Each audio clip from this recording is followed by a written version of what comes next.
భీమ్రావ్, కానీ పరీక్షలు వస్తున్నాయి కదా, ఒకవేళ నీ చదువు ఇలాగ ఆగిపోతే మార్కులు తక్కువ వస్తాయి.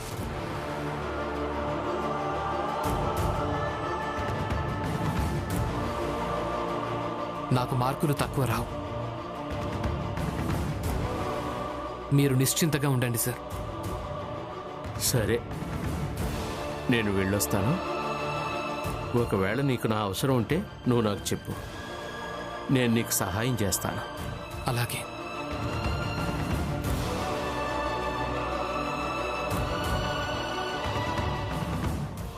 సరళా, సరళా, బయటికి రా సరళా, బయటికి రా సరళా.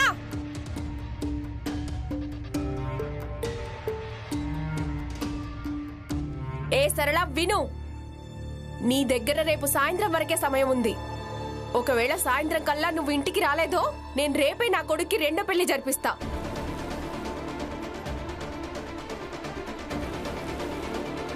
మీరు అలా ఎలా ఆయనకి రెండో పెళ్లి జరిపిస్తారు? అది నువ్వే చూస్తూ ఉండు. నీ దగ్గర కేవలం రేపటి వరకే సమయం ఉంది. నువ్వే ఆలోచించుకో.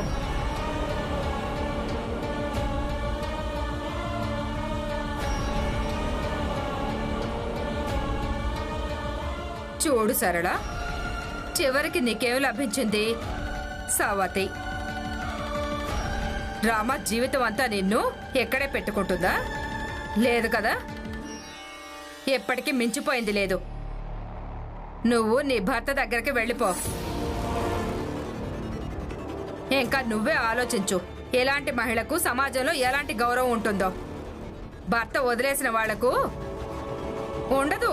భర్త ఎలాంటి వాడైనా తన కాళ్ళ దగ్గరే పడుండడం మంచిది.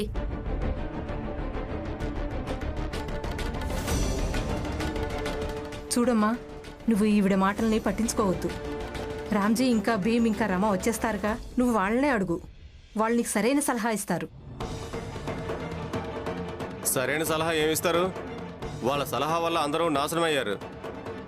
నువ్వు కూడా నాశనమే అవుతావు, గుర్తుపెట్టుకో.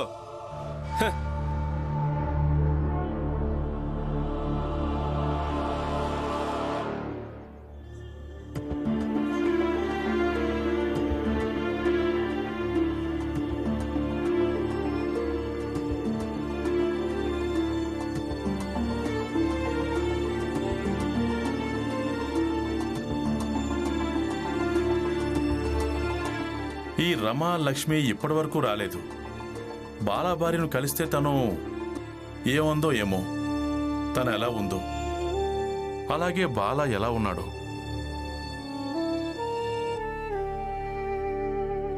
మామయ్య, అన్నయ్య,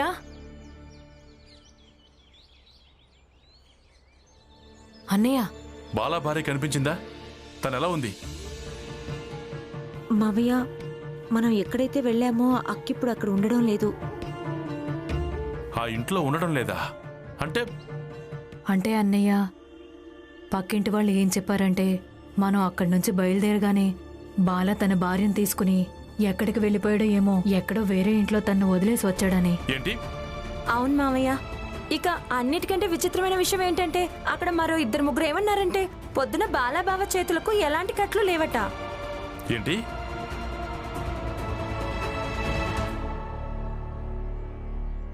నా కొడుకు, వాడి గురించి నాకు చిన్నప్పటి నుంచి తెలుసు. చిన్నప్పుడు ఎప్పుడైనా వాడు తప్పు చేస్తే, అలాగే వాడికి తిట్లు పడతాయని అనిపిస్తే, వాడు జబ్బు చేసినట్టు నాటకం ఆడేవాడు. సరే, మీరు ముగ్గురు ఇంటికి వెళ్ళండి, నేను చూస్తాను. పదండి.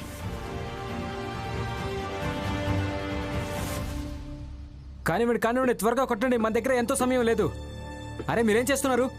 ఆ స్విచ్తో అది ఎక్కడ పగులుతుంది? ఈ పెద్ద తీసుకోండి, ఇవ్వండి.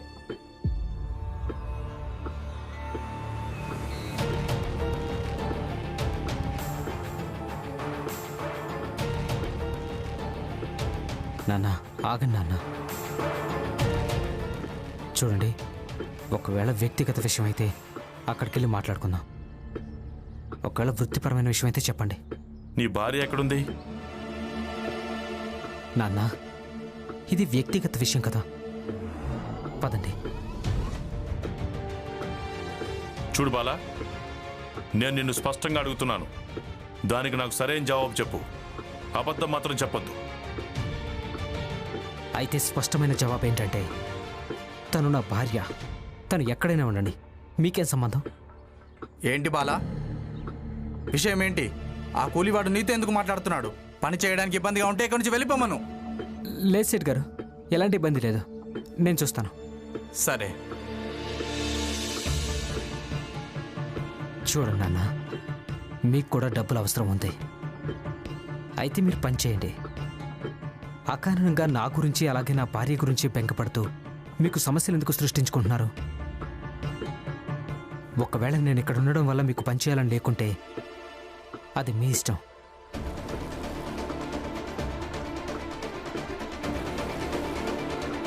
నాన్న, ఇప్పుడు మీరు ఇలా అనకండి, నన్ను నీ భార్య దగ్గరికి తీసుకెళ్ళమని. లేదు సాహెబ్, మీ చేతిలో ఏ సుత్తి ఉందో దాన్ని నాకిచ్చేయండి. రాళ్ళు పగలగొట్టాలి.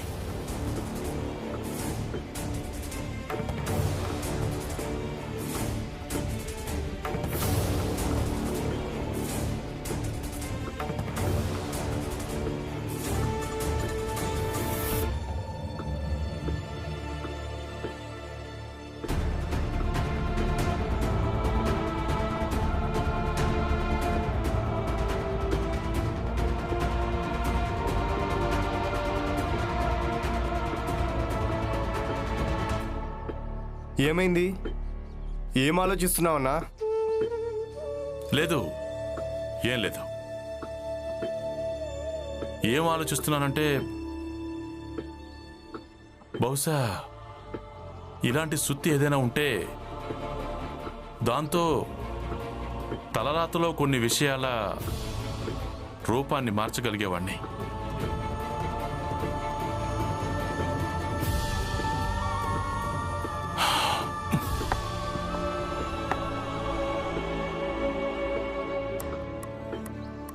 నాన్న, మీరు ఆ కారణంగా బాధపడుతున్నారు. బాలా మిమ్మల్ని అవమానించలేడు, ఆదరించకుండా ఉండలేడు. కానీ తనకు నచ్చినట్టే బతుకుతాడు.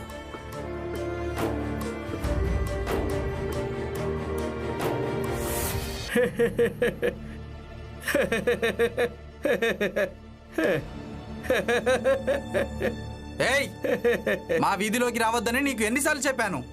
నీకు అర్థం కావట్లేదా? మనిషి ఒక సామాజిక ప్రాణి. నేను కూడా మనిషినే. ఎక్కువగా చదువుకోవడం వల్ల మీకు పిచ్చి పట్టింది అనిపిస్తుంది. అసలు మీరు ఏమంటున్నారు? నువ్వే పిచ్చోడివి. ఎక్కువగా చదువుకోవటం వల్ల ఎవరైనా పిచ్చివాళ్ళు అయిపోతారా? చూస్తుంటే వీడు ఇంకొక పిచ్చివాళ్ళ ఉన్నాడు. వీడికి కూడా విద్య దానంగా కావాలంట.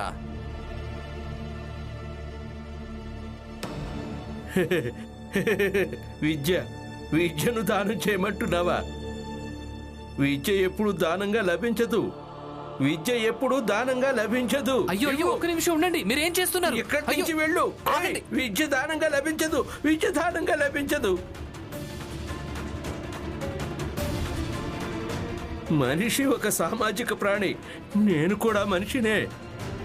సామాజిక ప్రాణి అంటే దీని అర్థం ఈయనకు సామాజిక శాస్త్రం తెలుసు.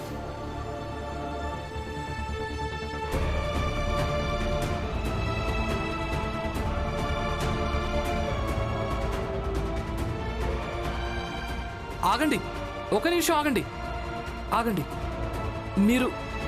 మీరు చదువుకున్న వాళ్ళే కదా?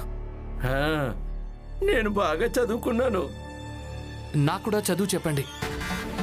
నీకెందుకు చదువు చెప్పాలి? ఎందుకు చెప్పాలి? ఎవరు నువ్వు? నేను చదువు చెప్పను. ఆగండి, మీరు ఎక్కడికి వెళ్తున్నారు? నేను చదువుకోవాలి. నేను నీకు చదువు చెప్పను. నువ్వు నా వెంట రావద్దు. చెప్పేది అర్థం చేసుకో.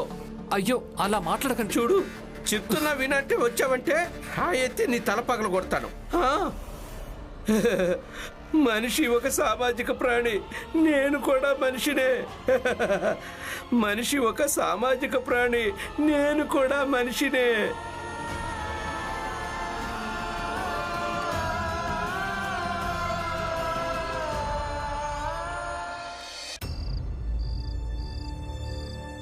ఏమీ తెలీదు.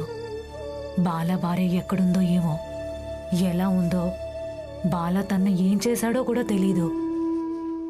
చేయడానికి ఏముంది?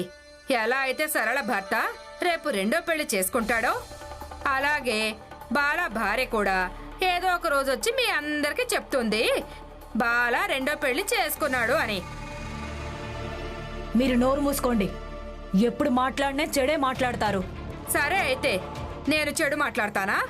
కానీ మీరందరూ చెడు చేస్తున్నారు. దాని సంగతేంటి? సరళ భర్త రేపు రెండో పెళ్లి చేసుకుంటాడు అంటే భీమ్ జీవితం అంతా తనను ఇక్కడే పెట్టి పెంచుతాడా? లేదు కదా. పాపం సరళకు సవతి గురించి ఆలోచిస్తుంటే చాలా బాధ అనిపిస్తూ ఉండొచ్చు కదా. బాగా ఏడుపు కూడా వస్తుంటుంది కదా సరళ? భీమరావ్,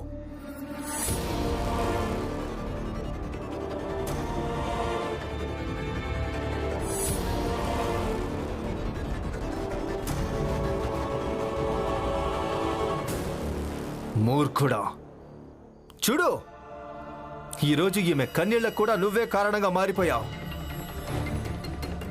అందరి జీవితాలను నువ్వు చక్కబెట్టాలని ఎంతగా ఆలోచిస్తున్నావు, నువ్వు అంతగా నాశనం చేసి తీరుతావు.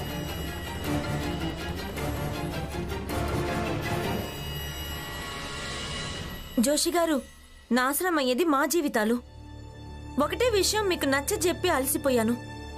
ఎందుకు మీరు పదే పదే ఇక్కడికొచ్చి సమయాన్ని వృధా చేసుకుంటారు?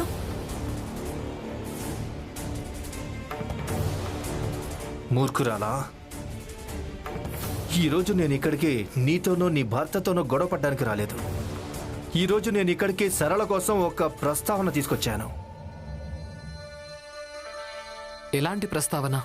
ఏంటంటే, నువ్వు, నీ భార్య, మీ నాన్న, అలాగే ఈ సరళ ఒకవేళ పొద్దున్నే తన అత్తమామల దగ్గరికి వెళ్ళి క్షమాపణ చెప్పినట్లయితే సరళ అత్తమామలు తనని క్షమించేస్తారు. అలాగే వాళ్ళ కొడుకు రెండో పెళ్లి కూడా జరిపించరు. కాకపోతే క్షమాపణ చెప్పడానికి ఒక షరతు ఉంది. క్షమాపణ కాళ్ళు పట్టుకొని చెప్పాల్సి ఉంటుంది.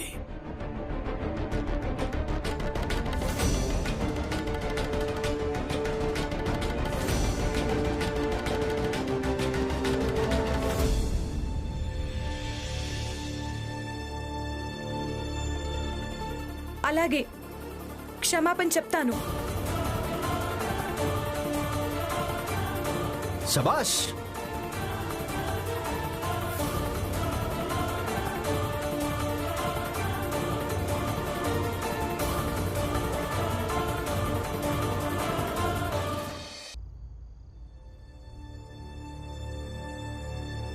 కాళ్ళు పట్టుకుని క్షమాపణ చెప్తాను.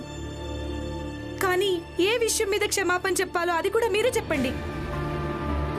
ఈ విషయంలో క్షమాపణ, నేను తనని పెళ్లి చేసుకుని ఇంటికి వచ్చినప్పుడు పొద్దున్నే నాకు వాళ్ళు వివరంగా చెప్పారు. ఇక నుంచి ఇది నీ ఇల్లని, వీళ్లే నీ తల్లిదండ్రులు అని, ఇక ఈ భర్త నీకు దేవుడని. ఇక నేను అలాగే భావించాను. లేకపోతే ఈ విషయంలోనా ఎప్పుడైనా కూరల్లో ఉప్పు కొంచెం ఎక్కువ తక్కువ అయినప్పుడు వాళ్ళు నన్ను తిట్టేవాళ్ళు. ఇక నేను మౌనంగా వినేదాన్ని. నా తప్పు అంగీకరించి అలా మరోసారి చెయ్యకూడదని ప్రయత్నం చేసినందుక, లేదంటే ఈ విషయంలో క్షమాపణ చెప్పాలా? ఆయనకి దెబ్బ తగిలినప్పుడు 2.5 నెలలు ఆయనకి నేను ఊతకరలా మారి ఎక్కడెక్కడికో తీసుకెళ్లినందుక, లేకపోతే ఈ విషయంలోనా నా భర్త రోజు మద్యం తాగి వచ్చినప్పుడు నన్ను కొట్టేవాడు, ఇక నేను మౌనంగా భరించినందుక?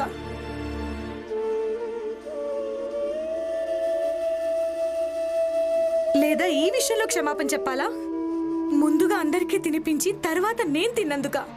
ఎందుకంటే నాకు అనిపించేది అందరి కడుపు నిండిన తర్వాతే నేను తినాలని. నేను ఏ ఏ విషయాల్లో క్షమాపణ చెప్పాలి మీరే చెప్పండి. కాళ్ళు పట్టుకుని క్షమాపణ చెప్తాను.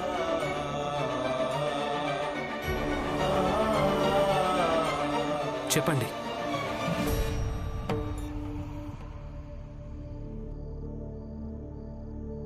చెప్పండి నరోత్తమ్ గారు, ఏ విషయంలో క్షమాపణ చెప్పాలి? జోషి గారు.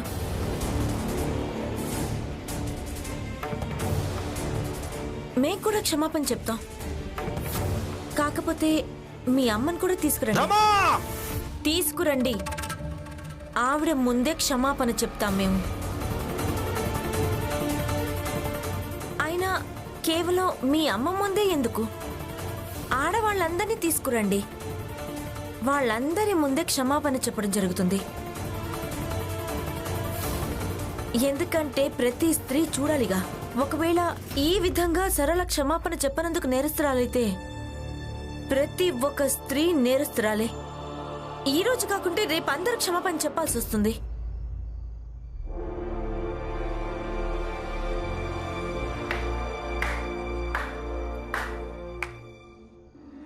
నరోత్తం జోషి గారు, సరళ ఏం చెప్పిందో అది తన అత్తా మామలను తప్పకుండా అడగండి. అలాగే దాంతోపాటు ఇది కూడా అడగండి. అదే ఇంట్లో ముసలావిడ దలియా అమ్మ కూడా వస్తుంది క్షమాపణ చెప్పడానికి. అవును, నేను కూడా వెళ్తాను సరళ అత్తమావకు క్షమాపణ చెప్పడానికి.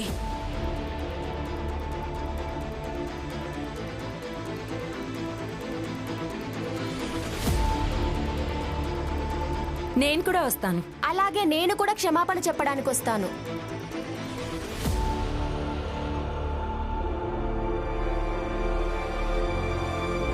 నేనెలాగో వస్తాను. నేనొస్తాను. అసలు ఏంటి ఇదంతా? పొద్దున్న సర్కస్ ఏమన్నా ఏర్పాటు చేశారా మూర్ఖులారా? అసలు మీరే నాటకాలు ఆడుతున్నారు. నాటకం కాదు జోషి గారు. క్షమాపణ చెప్పేవాళ్ళు క్షమాపణ చెప్పించుకునే వాళ్లకంటే ఎక్కువ సమర్థనీయులైనప్పుడు అప్పుడు రెండుంటాయి. ఒకటి మనసులో పశ్చాత్తాపం పుట్టుకొస్తుంది, లేదా కక్ష.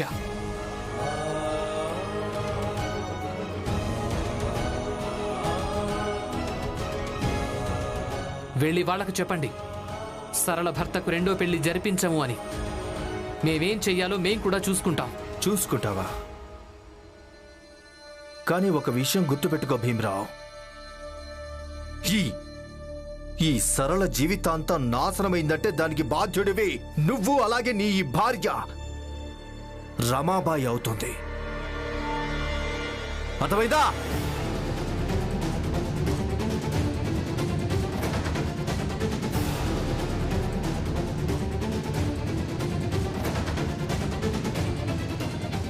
నాకేమనిపిస్తుందంటే రమ ఇంకా భీమ్ సరళ జీవితం పూర్తిగా నాశనం అయిపోయిన తర్వాత నువ్విలాగే జీవితాంతం సానుభూతి చూపిస్తూ ఇలాగే పొడవైన పెద్ద ఉపన్యాసాలు ఇస్తూ ఉండు.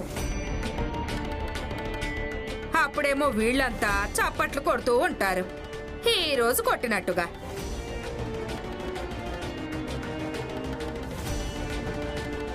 లేదు, సరళ జీవితాన్ని నేను ఎట్టి పరిస్థితుల్లో నాశనమైతే కానివ్వను.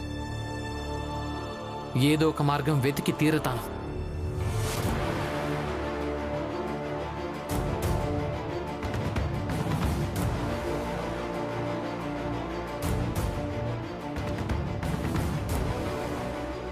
ఈ సగుణబాయి ఇంకా జీజాబాయి కలిసి భీమ్ ఇంకా రమ జీవితాన్ని ఇబ్బంది పెడుతున్నారు. నేను ఏదో ఒక నిర్ణయం తీసుకోవాల్సి ఉంటుంది.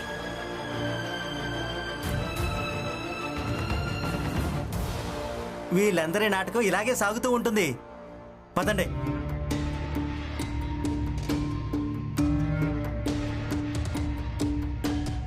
రమా,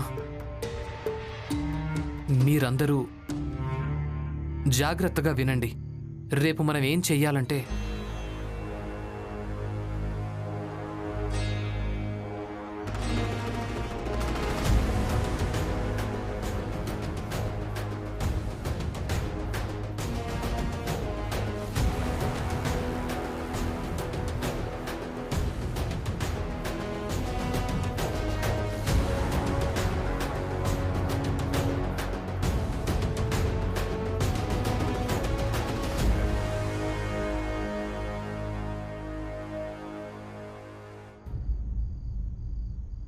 జీజాబాయ్, నువ్వెక్కడున్నావు? జీజాబాయ్, బయటికి రా, నేను నీతో కొంచెం మాట్లాడాలి. రామ్జీ, ఏమైంది? చాలా మంచిగా అనిపిస్తోంది రామ్జీ. మీరిక్కడ ఇలా జీజాబాయి కోసం వెతకడం. చూడండి, అనవసర మాటలు మాట్లాడకండి. అనవసరపు మాటలా? సరే, అయితే పనికొచ్చే మాటలే మాట్లాడతాను. జీజాబాయి ఇక్కడ లేదు, తను వెళ్ళింది. ఏంటి? తనెక్కడికి వెళ్ళింది? ఎక్కడికి వెళ్ళిందో అది మీకు చెప్పడం అవసరమా? అవును, అవసరమే. ఎందుకంటే తను నా భార్య. ఇక నా భార్య ఎక్కడుందో నాకు తెలియడం మంచిది. మాకు కూడా తెలియడం మంచిదే, ఎందుకంటే తను మా అత్తయ్య.